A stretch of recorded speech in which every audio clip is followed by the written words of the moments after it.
Seorang kapten kapal nelayan Kelvin 02, Sugeng, asal Indonesia meninggal dunia usia diberondong tembakan oleh kapal perang tentara Papua Nugini yang sedang berpatroli pada Senin. Duta Besar RI di Ibu Kota Port Moresby, Andriana Supandi, membenarkan bahwa penembakan itu dilakukan tentara Papua Nugini. Kapal Kelvin 02 dilaporkan ditembak usai memasuki wilayah perairan negara tetangga Indonesia itu. Scroll to resume content. Kami sangat menyesalkan terjadinya insiden penembakan yang menewaskan seorang ABK kapal nelayan, katanya kepada Antara di Jayapura, Selasa. Kami masih menunggu tanggapan dari otoritas terkait PNG, karena selain melakukan penembakan, aparat keamanan juga menangkap dan menahan 2 kapal nelayan Indonesia, ucap Andriana lagi. Setelah mendapat informasi tentang insiden penembakan tersebut, Andriana segera berkoordinasi dengan Konsulat RI di Vanimo, Badan Perbatasan dan Kerja Sama Luar Negeri Papua, hingga Kementerian Luar Negeri RI, Gambas, video CNN.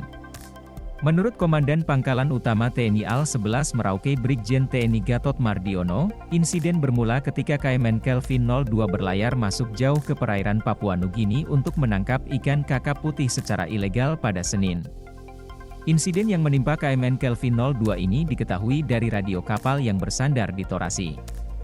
Para ABK kapal tersebut langsung melaporkan ke pos TNI Al yang ada di sekitar perairan itu. Dari laporan awal yang diterima Kepala Badan Perbatasan dan Kerjasama Luar Negeri Papua Suzana Wanggai, terungkap ada 3 kapal nelayan yang menangkap ikan di perairan Papua Nugini saat insiden terjadi. 2 kapal berhasil ditangkap, sementara 1 kapal melarikan diri yakni KMN Kelvin 02. Karena kabur, kapal tentara PNG yang sedang berpatroli itu pun menembak KMN Kelvin 02 hingga mengenai kaptennya yakni Sugeng hingga tewas di tempat. Sementara itu, 8 ABK lainnya selamat setelah bersembunyi. Gatot menduga penembakan oleh kapal Papua Nugini dilakukan dari jarak sangat dekat. Sebab, korban tewas terkena tembakan di bagian kepala hingga meninggal di tempat.